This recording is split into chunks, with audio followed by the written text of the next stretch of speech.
We'll give you 8 for coffees. I'll put music back on for that. Okay. It's good to see. Can I come and say hello to me, mum? My mum's watching at home, so I've been sending her messages. Shall I click it now? Shall I click it now? Hello, mum. Nothing personal, Patrick. I'm just going to say, Hi, Craig. Okay. I'm quoting Matt.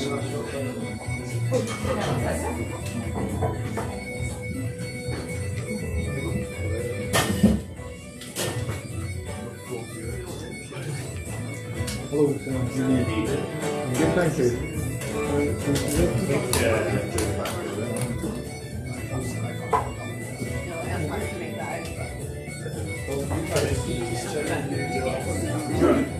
Can you move the rest over there? Scriven. Sorry.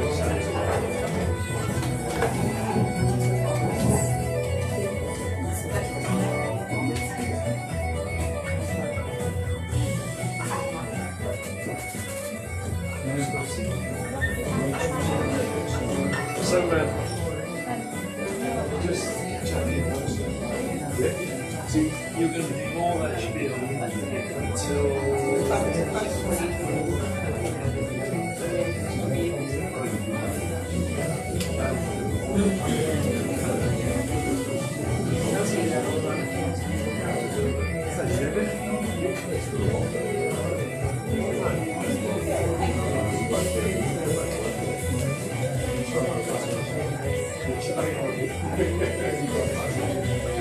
Just the way you rolled up to do it, it's actually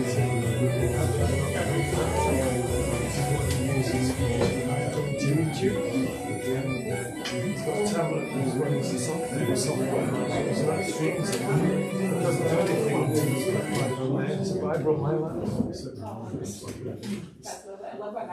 Hello folks. Felt it was only right to wait until somebody came back to the toilet because it's such a small audience.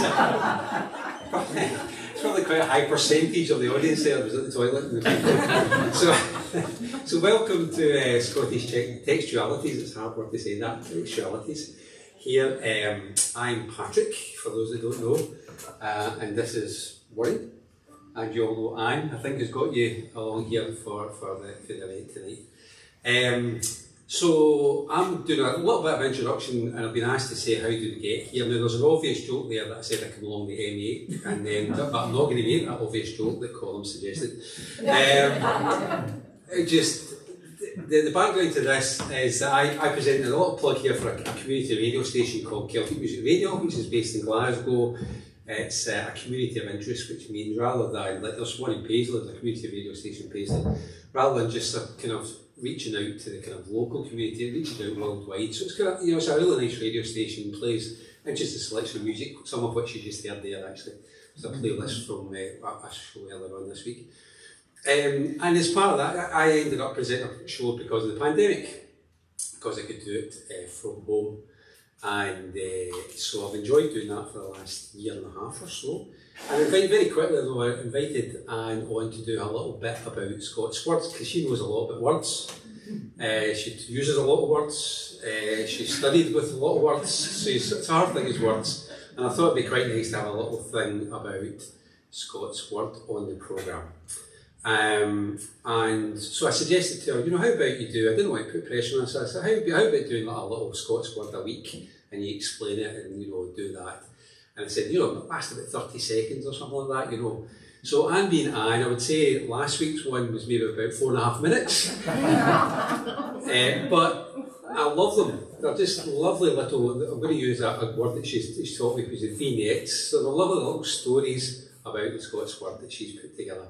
So they deserve a bigger audience. This is a smaller audience, but they deserve a bigger audience. I think they deserve a wider audience to what's going on in terms of that, because it's really, really interesting what she's done. So she invited us along to do this. We kind of suggested doing this and making a kind of multimedia, multimodal, multi-whatever experience. So you're going to be hearing Anne doing her work, which is the main thing of the evening, and talking about the Scots words, giving you little stories about that.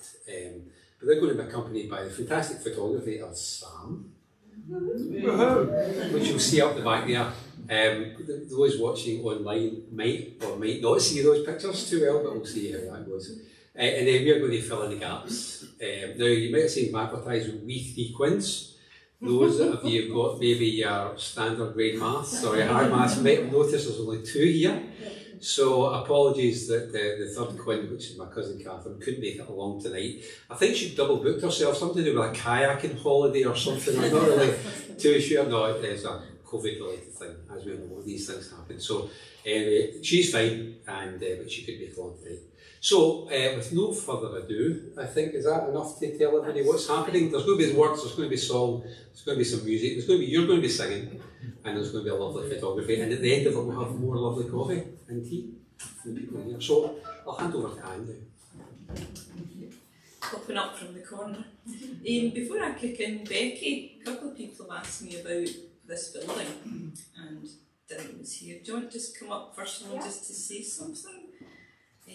And also what the collection can is for, that's sitting by the tea. No problem. So I'll maybe try to say the teas and things, but you can get it.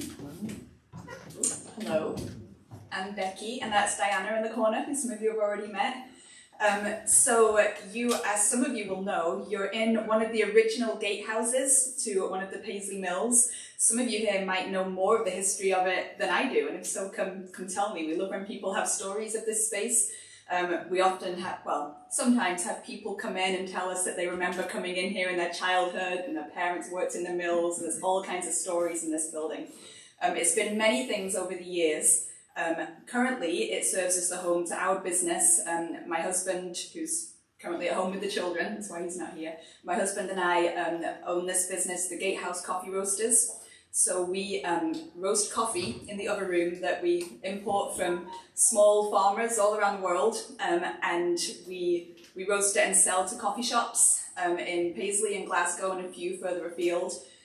We are open to the public for a small number of hours, so Monday to Friday, 8:30 to 12:30, we do open the doors and allow people to come in for a cup of coffee.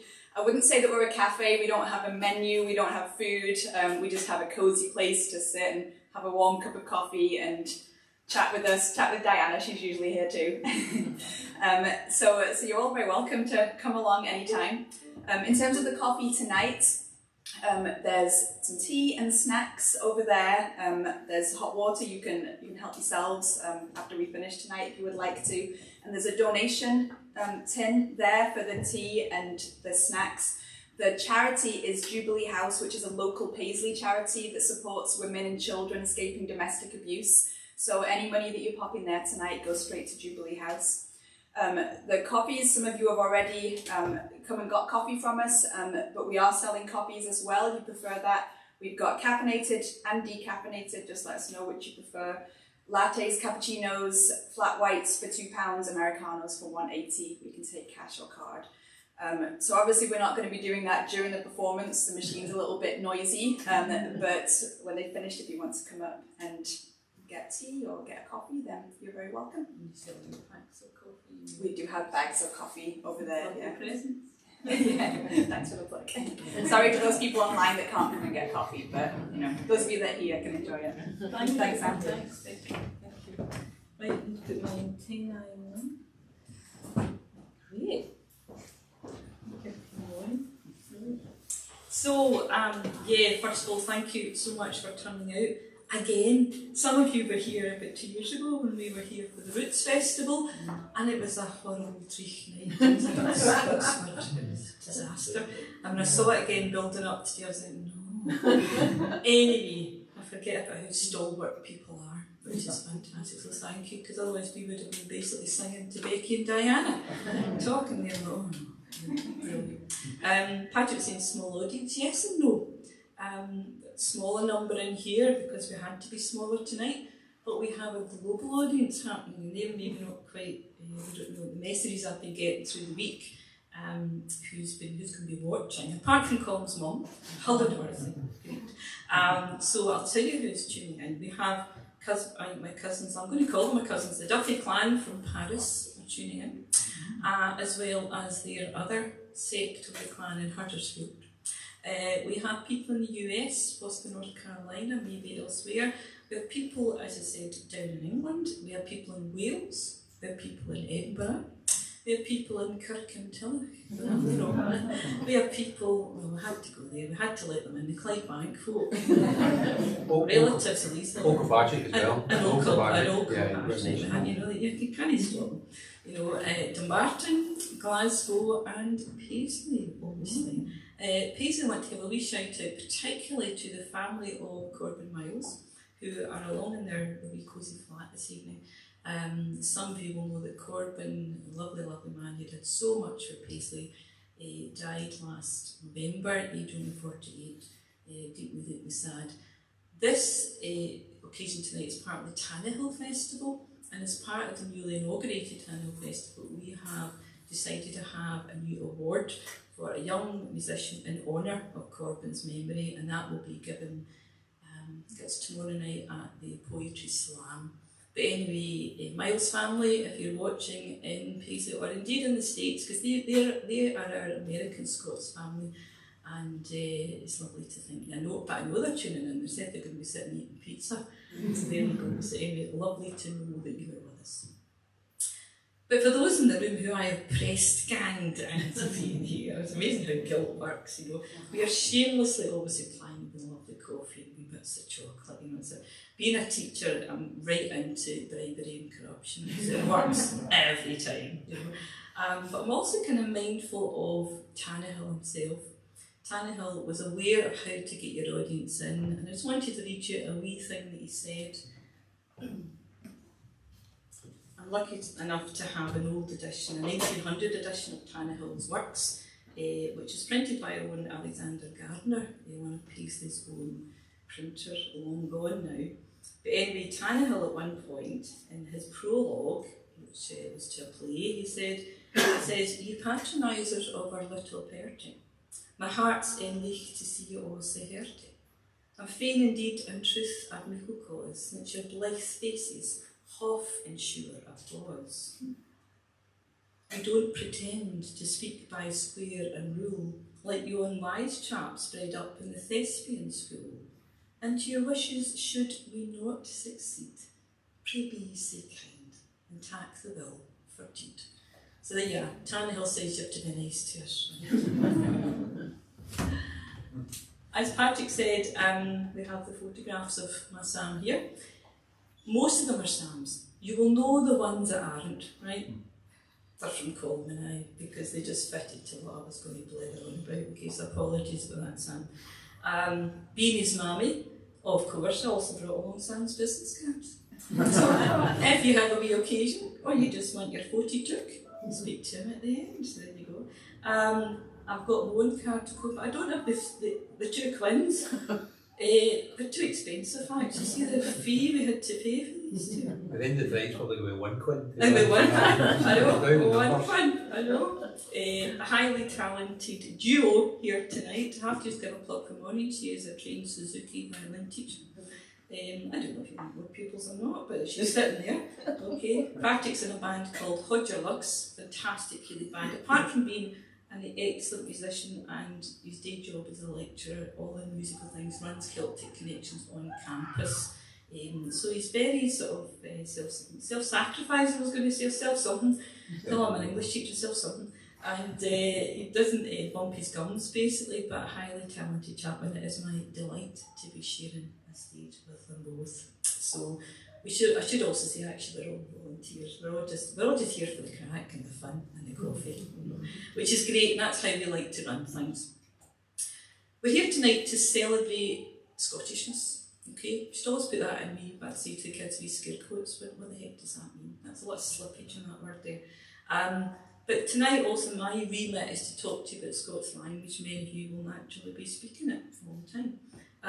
Why do we want to hang on to these words?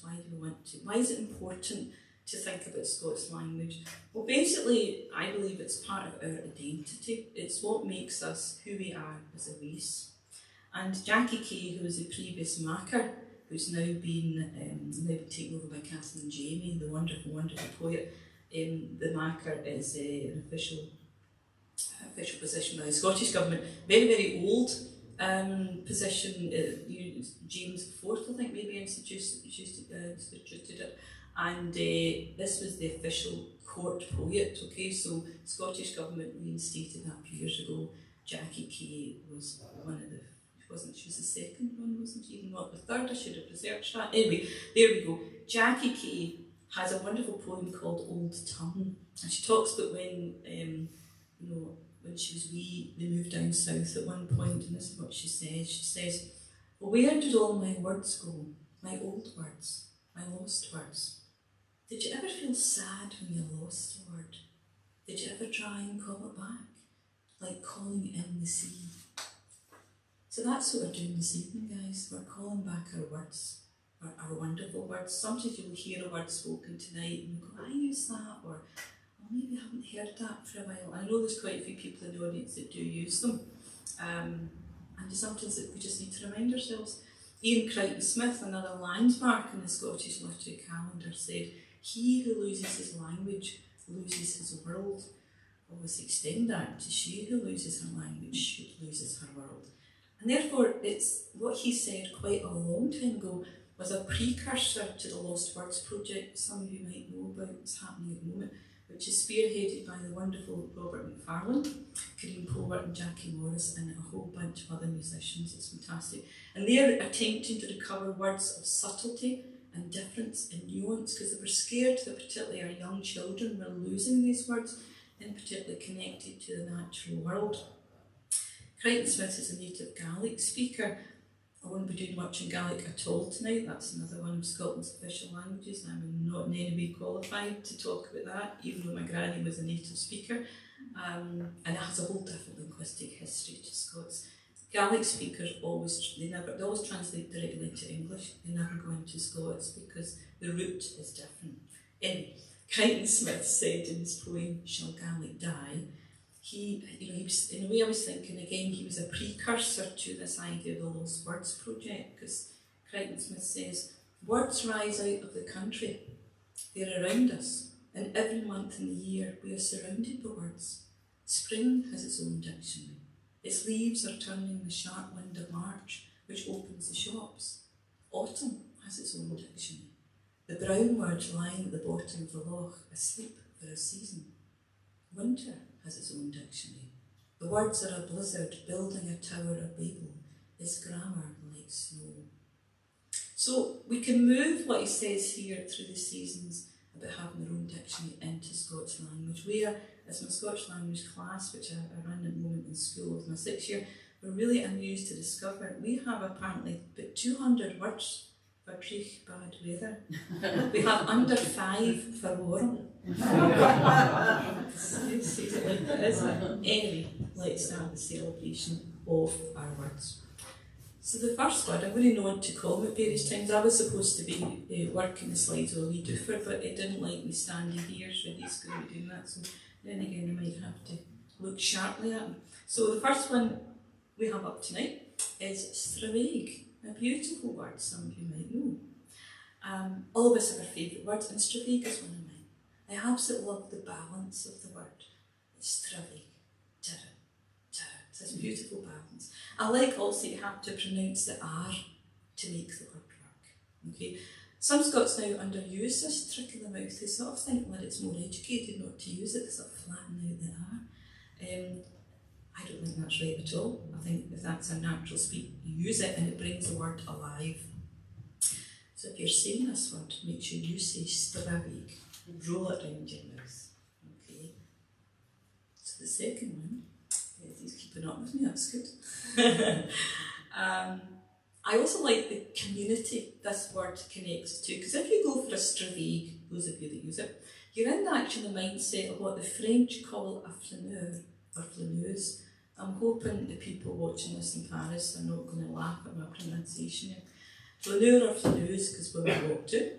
Or depending on where they walk, a Straveiger might also be doing the same pastime as a boulevardier. In other words, going for a walk with no clear destination, but just to enjoy the doing of it. Mindfulness in action, if you will, and no need to sign up for a 10-week course which will empty your pocket money pin. The word has roots in medieval Latin, extravagare, where we can spot the embedded modern English word vagrant.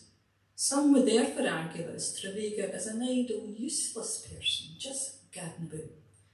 And would also see such a person, someone who's a kind of transgressor of limits, someone who walks a different beat and belongs therefore to a worrying unknown. I happen to know the chap that's up here, a friend of ours, Sam's, he's a fantastic and talented tattoo artist. I think he would quite like the idea that he's a person that walks a different beat. He's also managed to pick up a rather nice carpet on his Straveiger, so there you go. The word appears in Scots around the late 18th century, is found in our literature and connection, not just for humans, but for example, in John Galt's Annals of the Parish. I put that in for Duncan, great aficionado of Galt. Find it in John Galt's novel, Annals the Parish, where Lady Macallan's poultry are described as great stravagers for their meat. And it pops up occasionally in other texts on journalism, and quietly but assertively adds a reminder of our cultural and linguistic difference alive and well in the UK. So, where are we on? Go back. We need to go to Stravagan Restaurant, should be the next one. Oh, this is the old order. Never mind, we'll get there. We're now looking for, I picked it up, the Stravagan Restaurant. Anyway, oh. I put that in because I was quite certain the way the mind works is I always say to kids in school, words are magnets. The minute a word or image comes in your mind, other things will come zooming towards it. What you know is kind of known as sort of cultural knowledge, baggage, whatever you have. Okay, so Stravagan, some of you might have eaten in there. Okay, we took this photograph about a week ago, Colin and I, which I was hoping the people on the pavement didn't mind, and then we took it really quickly and ran. You might be thinking about this, and if you look at their website, it's quite interesting. You find in the opening advert that it says it is about inspiring folk to wander off the beaten path. So they do know there's Scots in there. This restaurant have a signature style of Scottish and foreign food, and it illustrates basically that Scotland is a European nation, fond of celebrating its own identity, but happy to take influence from elsewhere, as it has always done, and being political for a moment will always do. We have been European for a long time, not since Edward Heath took us into the common market. We've been European for centuries, and we're staying that way. So there. Despite silly decisions taken for us outside of our country. So you can't argue back, it's not good night. But with so many pubs and restaurants had to close their doors recently, and we were bereft of such pleasures as meeting our family and our chums and for a nosh up or a wee swally, many of us rediscovered the age-old delight of pulling on our boots, our wellies, our trainers, taking ourselves out into Scotland's glorious outside. With maybe a few repeats, if you were lucky enough to be a dog owner. And while some people discovered or rediscovered the joys of a short stravag around their home area, canal pathways, cycle tracks, city parks, others lifted their eyes to Scotland's peaks and glens. Yep, go there. Peaks and glens once populated all the way back to the south. It's these transgressors, they're messing up my slides, that's what they're doing. We're now looking for you walking on a track. That's it. Stop. Okay. Peaks and glens, once populated by hundreds of families who were then displaced and dispersed by greed and forced to roam far from their native soil, leaving their homeland empty with nothing but the bleats of sheep. The hills remain by the feet of those who named, trod them, and knew them so deeply. And if the descendants of those people, or others, are returning to find personal solace in troubling times, what right has anyone to deny them access? As narrator of the opening of Kirsty Gunn's novel, The Big Music Notes, the hills do not mind. And there's this lovely refrain in the opening of that novel. She has them as if they're saying, I do not mind, I don't mind, I don't mind. Because, as Nan Shepherd says it in her fantastic essay, The Living Mountain, those who visit the mountains are but demonstrating the traffic of love.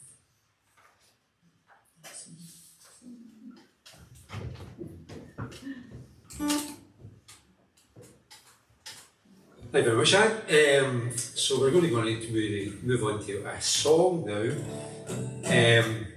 And they'll make tied into the words, so stravag, walking, all that sort of stuff. So we're going to do the US tramping song, if anybody remembers that. I'm looking around the audience. I should say it's a small audience, but perfectly formed audience that is here. And I'm looking at I think a few folk might remember this the first time round, perhaps when Kenneth McKellar was singing, but we're not going to do it in Kenneth McKellar style. Going to be slightly different to that. But so sing along. 3/8 of the chorus is come along. So I think you can manage that. I'll not go through the rest of it. But if you can work out the rest of it, please sing along in the chorus.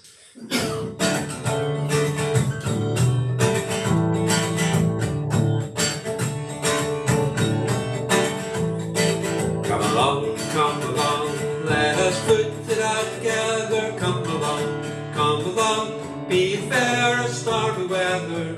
With the hills of foam before us, and the purple of the heather. Let us sing in happy chorus, come along, come along, come along, come along.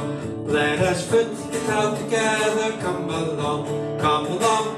Be it fair or stormy weather, with the hills of foam before us, and the purple of the heather. Let us sing in happy chorus, come along, come along.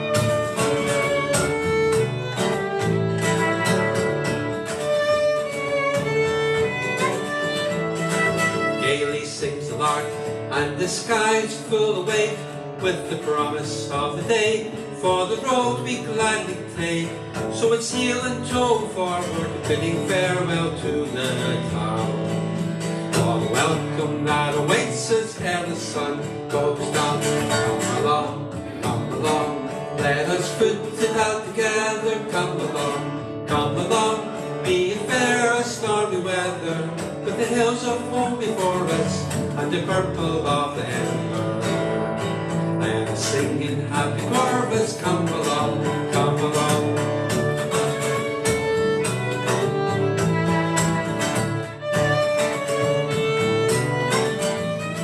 It's a call of sea and shore, it's a time of bog and peat, and the scent of briar and myrtle that puts magic in our feet. So it's on we go rejoicing over bracken, over stile. Soon we will be tramping out the last long mile. Come along, let us foot it out together. Come along, be it fair or stormy weather, with the hills of foam before us, and the purple of the heather. Let us sing in happy chorus, come along, come along.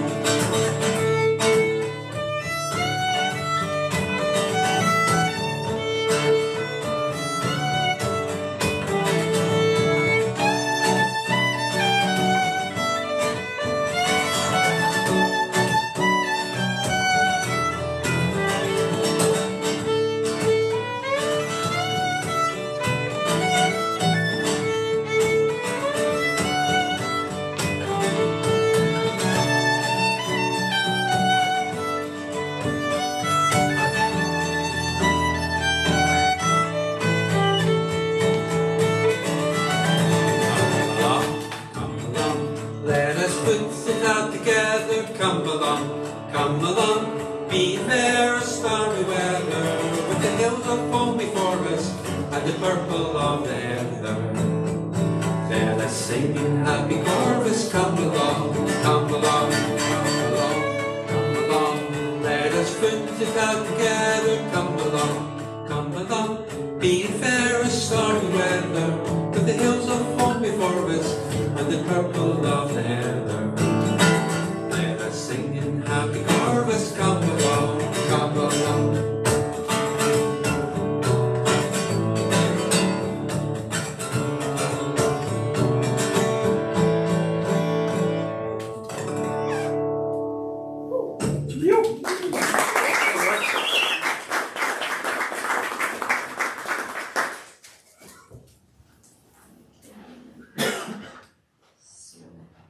Is this on? Yeah, it is.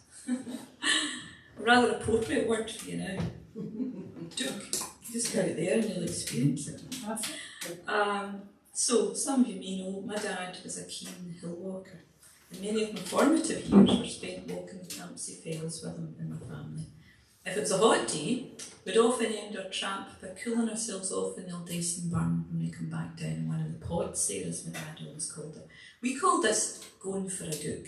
That's not my dad up there, by the way, that's a friend of Sam's and my dog.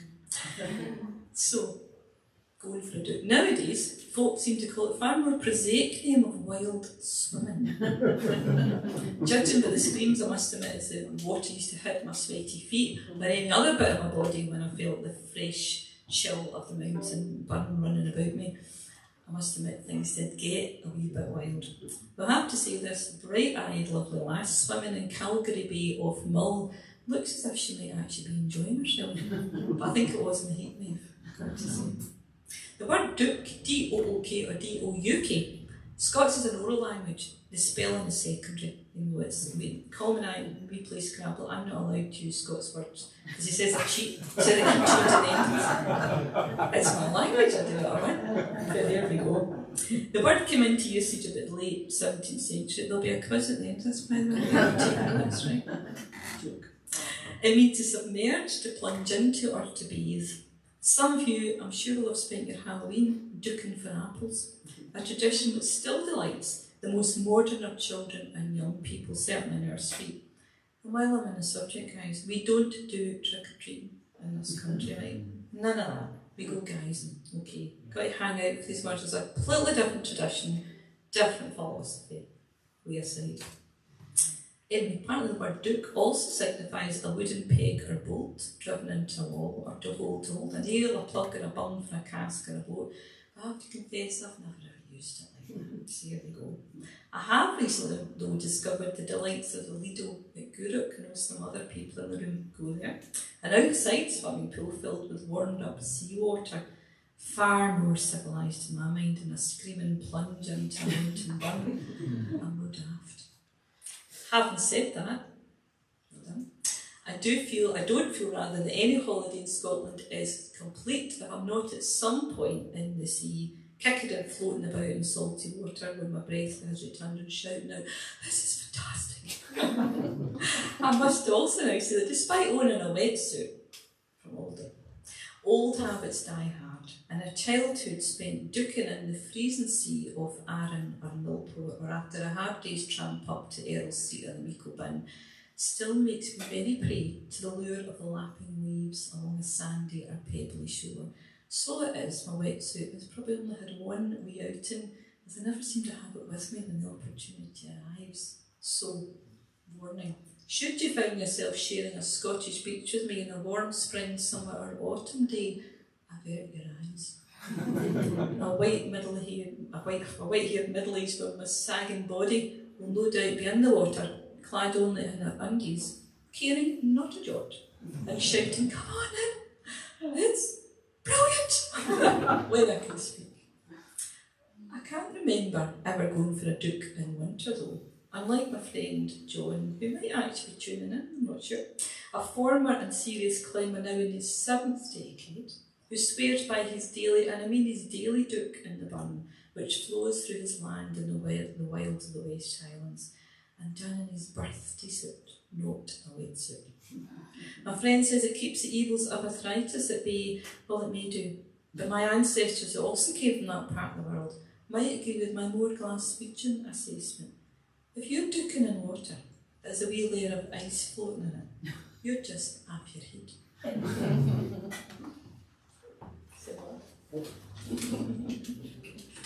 Seamless. Into our, we're going to play a set of tunes now. If you search, there's a great website called The Session, if you're into looking for tunes. And if you search on there, there's only one that comes up for the word duke. And this is it. And it's duking for beetroot. So I don't know whether you want to be duking for beetroot, but that's the one. Could you afford apples? Yeah, okay, fair enough. So we're going to play that, and then we're going to play into one that has got a very tenuous link to Duke, which is a tune called Mouse in the Kitchen. There's water in the kitchen now. I just like the tune. So, duking for beetroot and Mouse in the Kitchen.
comes this.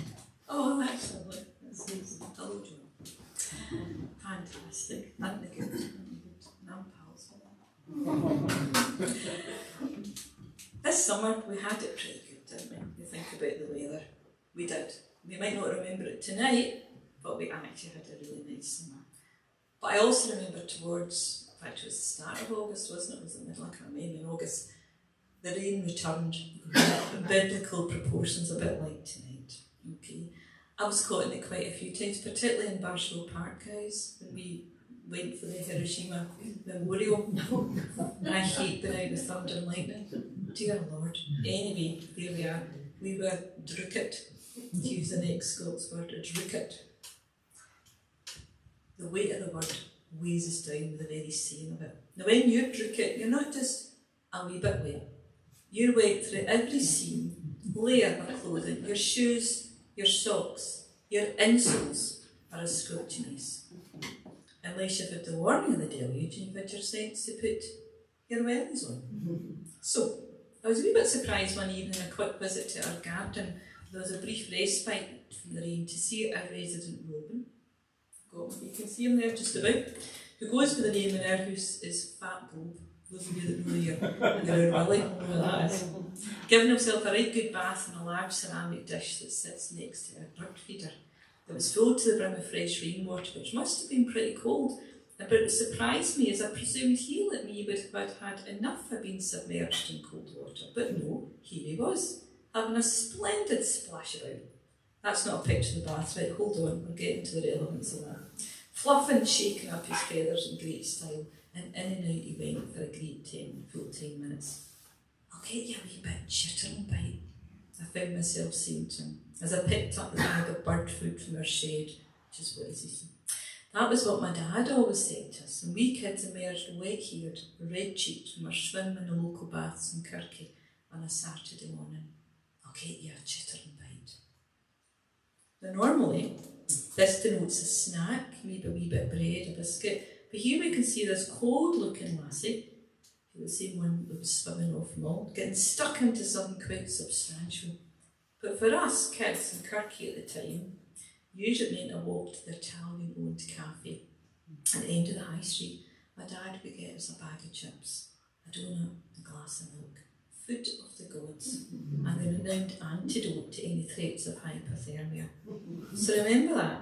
Have a wee bit chitter and bite to hand when next you plan a duke in challenging cold water. That's that one.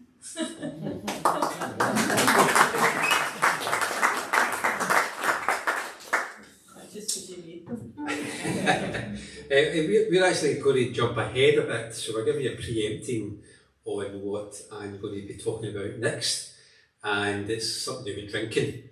So these are some tunes to do with drinking, of which there are many in the session. I have to say that was a much easier find. So we're going to do 3 tunes. Farewell to Whiskey, The Ale is Dear, and The Wind That Shakes the Barley.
So, a dram. Bet that's all in mind now after a night like tonight. A dram is a staple of Scottish hospitality and culture. Dram. There's something comforting in the very name of it. I understand it as denoting a taught to what the Gaels called Uisce Beatha, water of life. Over time this became shortened simply to Uisce and evolved into a modern day word, whisky. Interestingly though, the associated word dram is commonly understood as distinctly Scots, but we shouldn't be too complacent about that, as the origins of the word can be traced back to ancient Greece and the Bible, whereas drachma is found to mean a unit of treasure. Well, so far so understandable if you've ever tasted a decent malt. It then translates into classical Latin as drachma, a coin, which is then found in Old French, arrives in Old English as the term for an apothecary's weight of 1/8 of an ounce. It's cited by the English bard Shakespeare. You might have heard of him, I'm not sure. And apparently did a famous play called Romeo and Juliet, where it's cited there. How or why it came to be viewed as a distinctive Scots word, as well as how it came to signify a measure of liquid, is unclear. But I think we should hold on to it. Make a stand for it belonging to us. There are currently 130 grain and malt distilleries in Scotland. The owners of such industries want their distilleries cited here because of our unique water and ancient craft. Scottish-made whisky is exported and known around the globe, so I think we've got a right to claim the associated word for a measure of this golden drink. There's nothing quite like it. To mark a drop of a special occasion, I believe this was a birthday, celebrated on the top of a mountain, top of a hill, provided your driver just stops at the 1 dram. Alcohol, as we all know, enhances the senses and the emotions. And I've often wondered if Walter Scott had had a wee tipple or two when he wrote the highly romantic words in his long poem, The Lay of the Last Minstrel, Canto 6 particularly. This was what my dad always quoted at us, very embarrassed teenagers, whenever we got to the top of a cairn and go, "No, Dad, no, you're not going to do that, he's doing it again." And out he would come, no matter who was standing there. He would shout out, "Praise the man with soul so dead, who never to himself had said, 'This is my own, my native land.'" I suspect the lads in that cairn were doing the same. In Scotland, it's a traditional drink given out at funerals.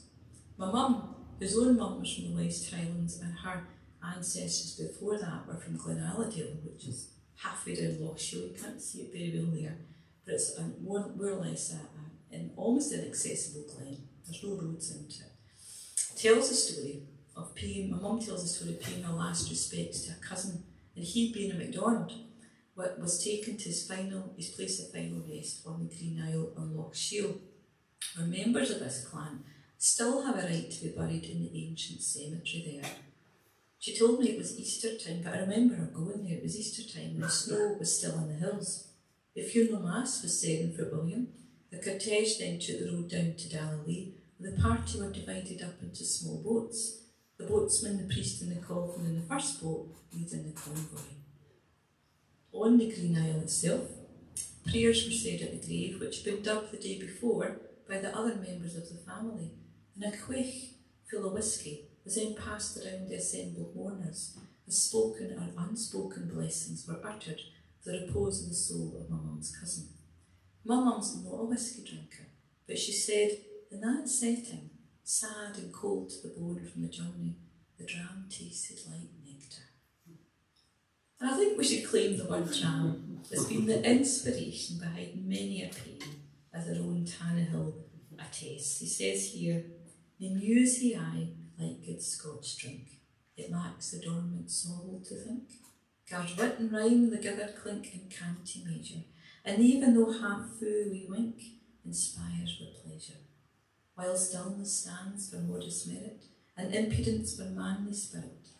To ken what worth each does inherit, just try the bottle, simoon the glass, and dinna spare it. You'll see their metal.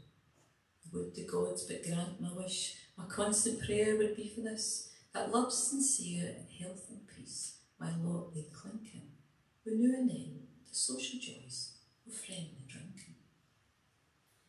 But, as a famous Burns poem, Burns, an older contemporary, Tannahill warns us at the end of his fabulous fable, Tam O'Shanter, whene'er to drink you are inclined, be careful, because you might find you buy the joys of our dear, as this lass has done.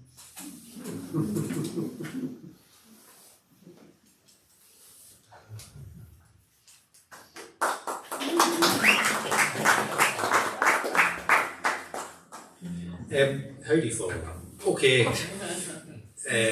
I would like to say this one's called John of Drams actually, but it's no John of Dreams. I've just realised that could have been there. But I suppose if you have too much whiskey, you might end up having a lot of dreaming.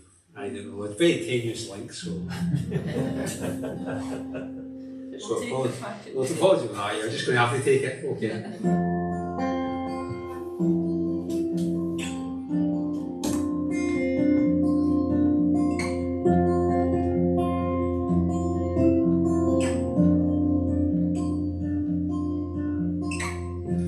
When midnight comes and people homeward tread, seek out your blanket and your feather bed.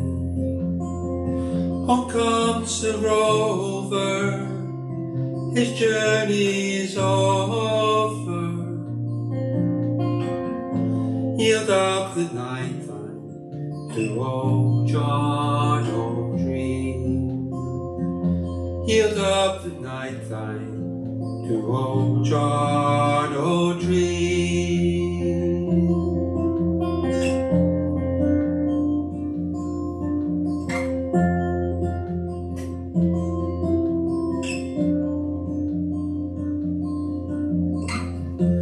Across the hill, the sun has gone astray. Tomorrow's cares are many dreams away. The stars are flying, your candles dying. Yield up the night time to old John O'Dream. Yield up the night time to old John O'Dream.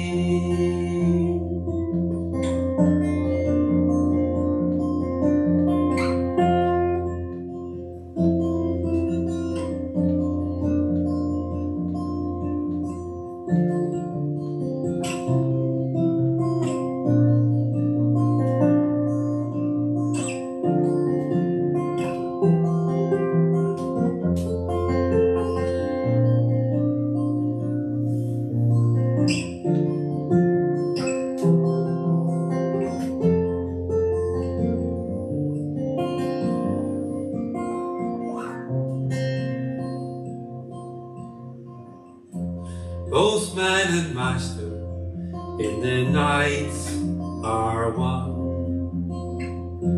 All things are equal when the day is done.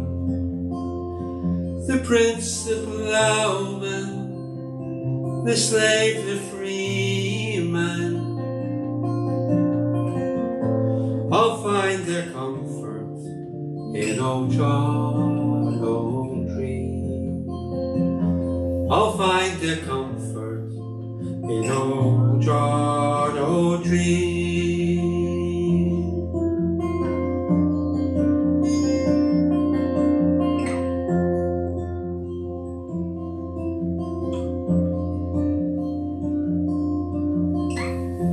When sleep it comes, the dreams come running clear.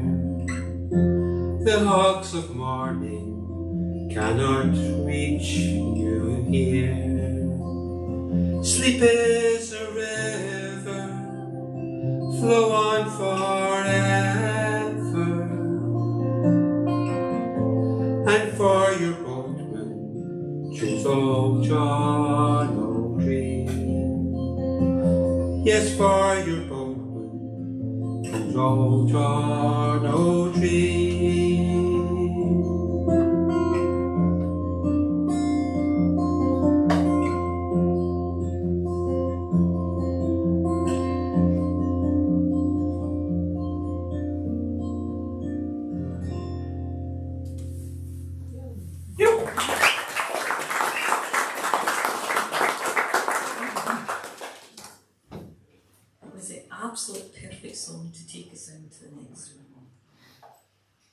It's a primal thing to cluster round a fire.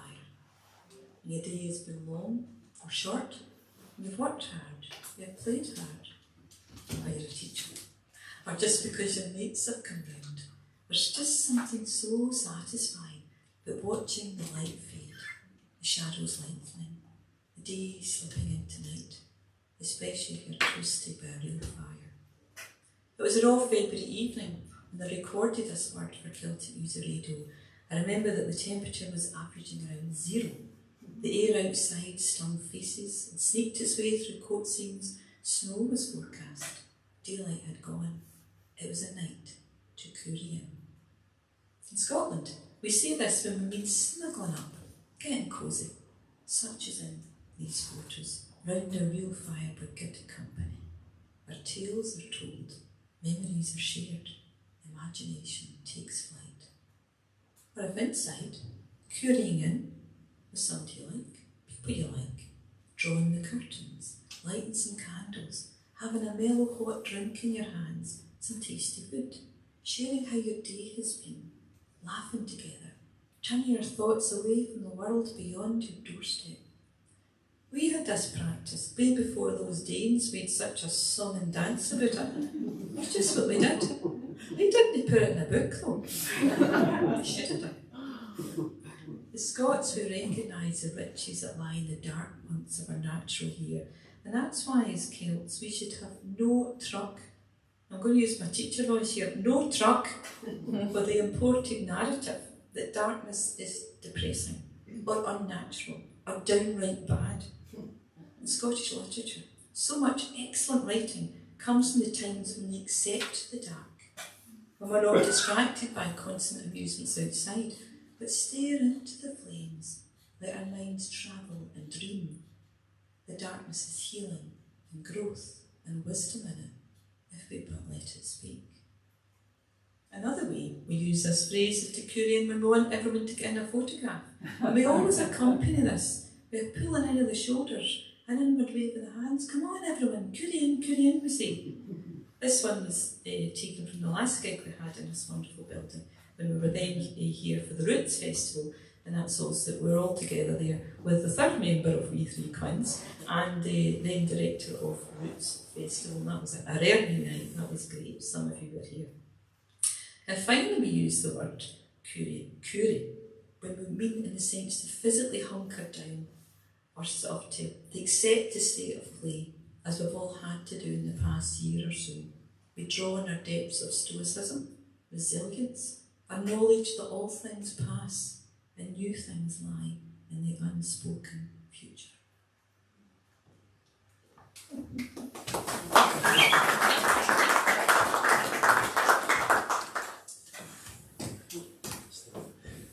So we do a song, Coorie, which is the Miner's Lullaby, which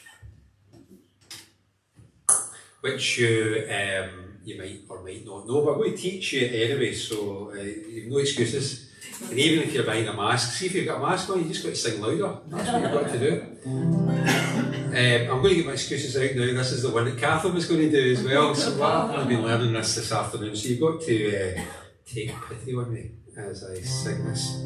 I should explain actually, if you see me looking down to the left here, I know I'm looking at my words, I'm terrible at remembering words, but looking down to the left, that's really so that my hair looks okay on the stream. I've got a picture of the stream here, so I've just got to make sure my hair looks okay.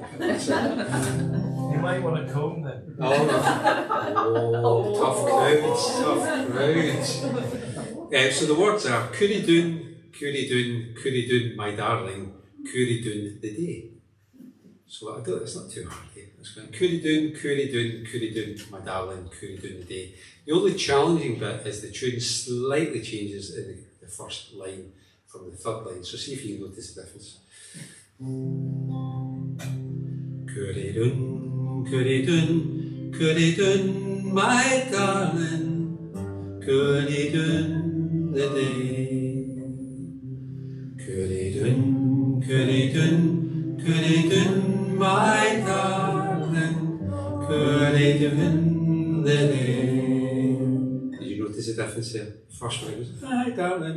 That bit, I have to channel I was told earlier on to channel my inner Paul on the teeny because he sings My Darling and I'm Paisley and I'm struggling to reach it and all that. So the first time you go up higher and then the next time you come down a bit lower. So that was very good for a first attempt. So we'll go with that. Curidun, my darling, Curidun the day. Curidun, my darling, Curidun the day. I meant to say, if you sing the wrong note, it's just jazz. Lie down, my dear, and in your ear, to help you close your eye, I'll sing a song, a slumber song, a miner's lullaby. Curidun, my darling, Curidun the day. Curidun, my darling, Curidun the day. Your daddy's done the mine, my darling, done in the curly mane. Your daddy's how can call, my darling, for his own wee way. Curidun, my darling, Curidun the day. Curidun, my darling, Curidun the day. There's darkness down the mine, my darling, darkness does stand down. But we must hae our heat, our light, our fire, and our lamp. Curidun, my darling, Curidun the day. Curidun, my darling, Curidun the day. Your daddy Curid's done, my darling, done in a 3-foot seam. So you can carry dun, my darling, Curidun and dream. Curidun, my darling, Curidun the day. Curidun, my darling, Curidun the day. Curidun, my darling, Curidun the day. Curidun, my darling, Curidun the day.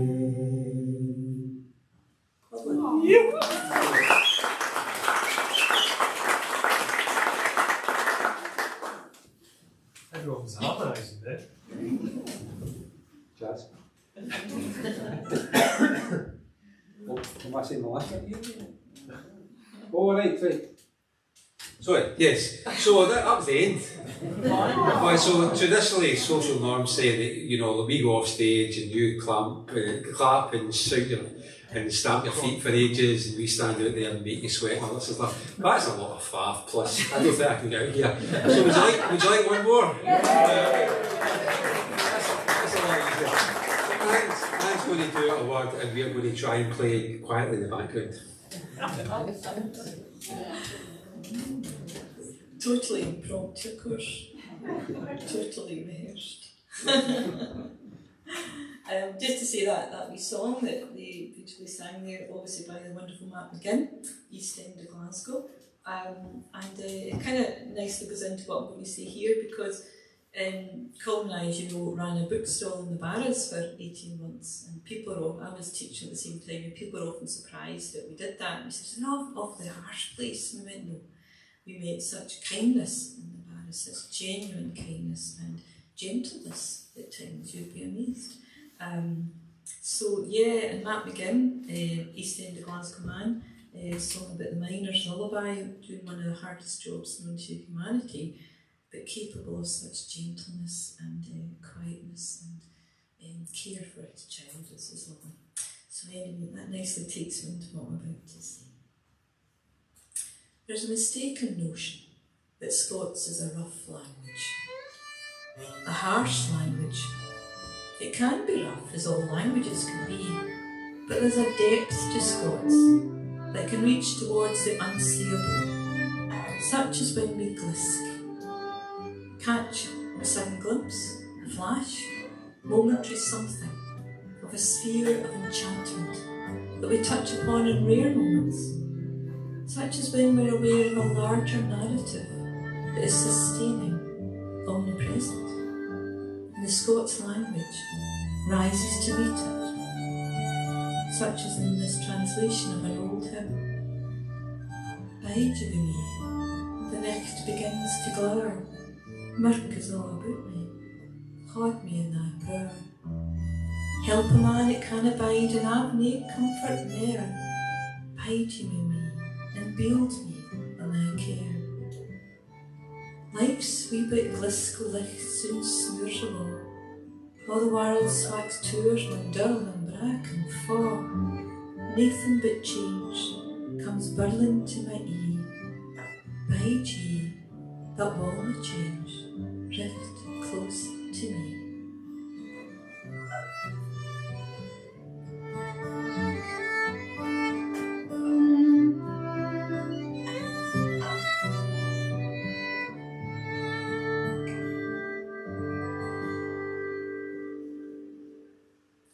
As such, we are blessed to have the gift of this language. Read the last night. And I'm blessed to have been in your excellent company and listening hearts. If I had a glass full of something else in water, I would raise it to you all and everyone at home that's listening to this. So therefore we've got our Sam doing it for us. So thank you folks for being here, for listening, for clapping, for being who you are. It's been bra.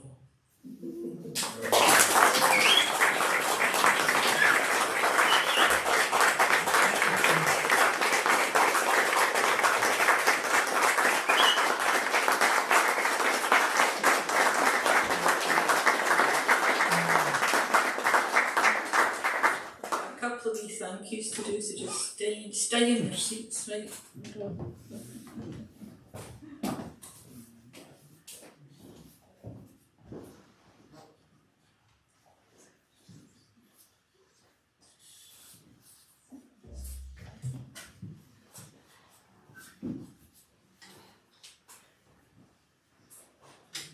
I don't know if I was supposed to tell some jokes at this point, I'm not too sure what's going on. Oh, it's a quiz. It's a question. I thought we were going to have a great big smash there. As I said, everyone here in the band is a volunteer. All this, people at home can hear this. Everyone is a volunteer, as I said, and a lot of this equipment is Patrick's. He does it so seamlessly, so easily, so generously. All this live streaming, and I just get to go, can I put that chair there? Can I stand there? That's all I need to do. So Patrick, a wee gift from Colin and I, but also from the Gatehouse, a wee sample of their wear. Thank you very much. Thank you.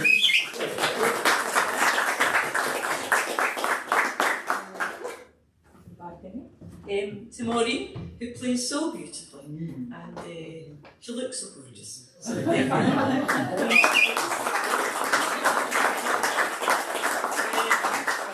Becky, for the role of your place for this. And our Sam, we back off.